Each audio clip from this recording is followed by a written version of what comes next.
أعوذ بالله من الشيطان الرجيم.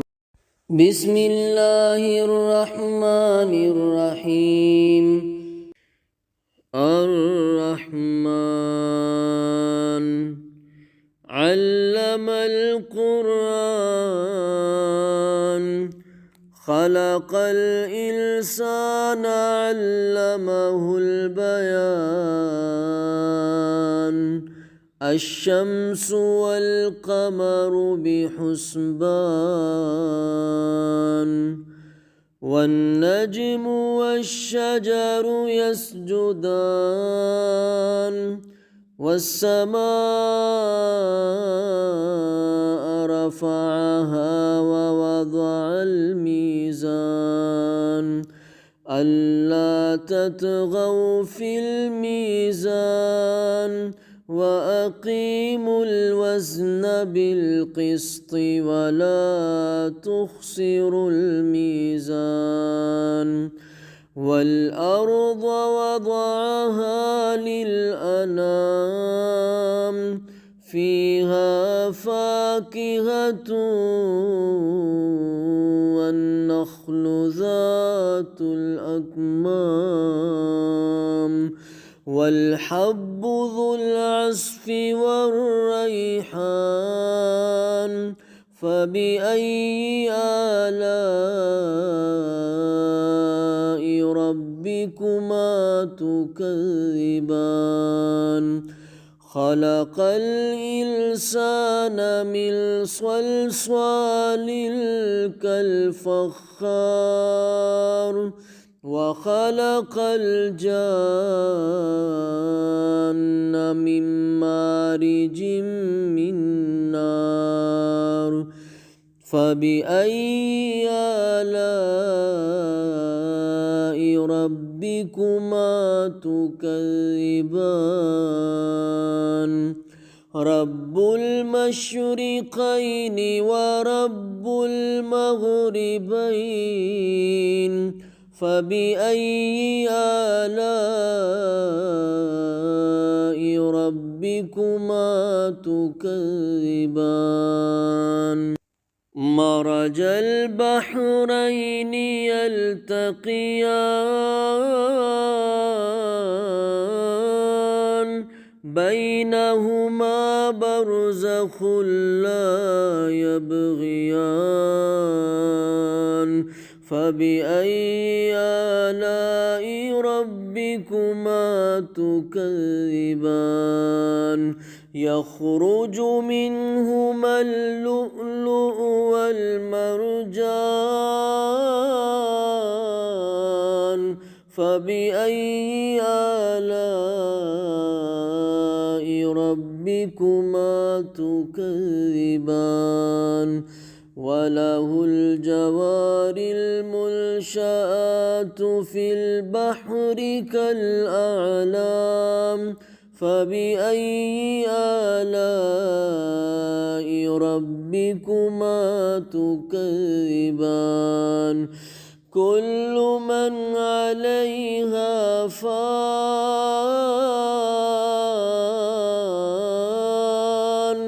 كل من عليها فان ويبقى وجه ربك ذو الجلال والإكرام فبأي آلاء ربكما تكذبان يسأله من في السماوات والأرض كل يوم هو في شأن فبأي آلاء ربكما تكذبان سنفرغ لكم أيها الثقلان فبأي آلاء ربكما تكذبان يا معشر الجن والإنس إن استطعتم أن تنفذوا من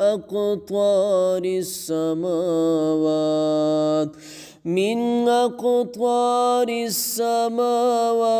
والأرض فانفذوا لا تنفذون إلا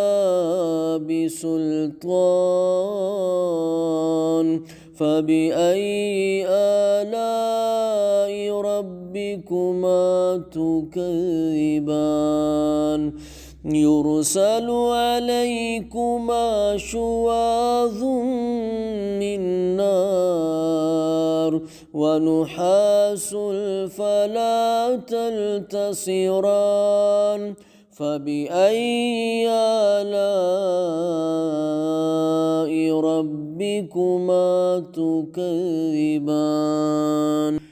فإذا انشقت السماء فكانت وردة كالدهان فبأي آلاء ربكما تكذبان فيومئذ لا يسأل عن ذنبه إنس ولا جان فبأي آلاء ربكما تكذبان يعرف المجرمون بسيماهم فيؤخذ بالنواصي والأقدام فبأي آلاء ربكما تكذبان هذه جهنم التي يكذب بها المجرمون يطوفون بينها وبين حميم آن فبأي آلاء ربكما تكذبان ولمن خاف مقام ربه جنتان فبأي آلاء ربكما تكذبان ذواتا أفنان فبأي آلاء ربكما تكذبان فيهما عينان تجريان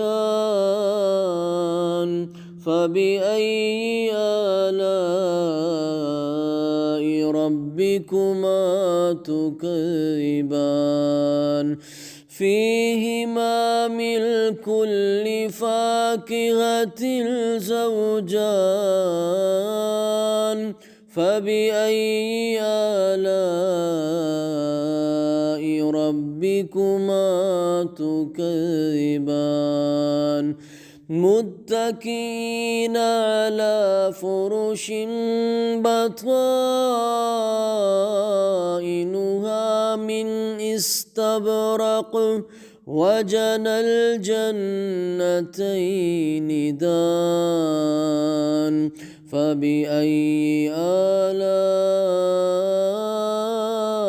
ربكما تكذبان فيهن قاصرات الطرف لم يطمثهن إنس قبلهم ولا جان فبأي آلاء ربكما تكذبان كأنهن الياقوت والمرجان فبأي آلاء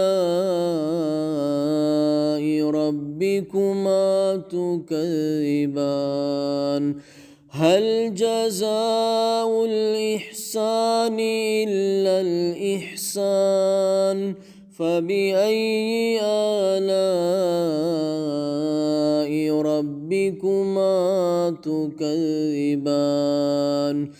ومن دونهما جنتان فبأي آلاء ربكما تكذبان مدهامتان فبأي آلاء ربكما تكذبان فيهما عينان نضاختان فبأي آلاء ربكما تكذبان فيهما فاكهة ونخل ورمان فبأي آلاء ربكما تكذبان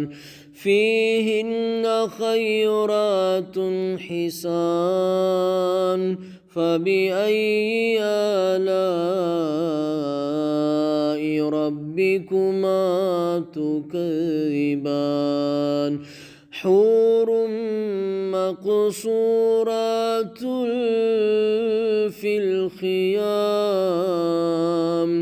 فبأي آلاء ربكما تكذبان لم يطمثهن إنس قبلهم ولا جان فبأي آلاء ربكما تكذبان متكئين على رفرف خضر وعبقري حسان فبأي آلاء ربكما تكذبان تبارك اسم ربك ذي الجلال والإكرام.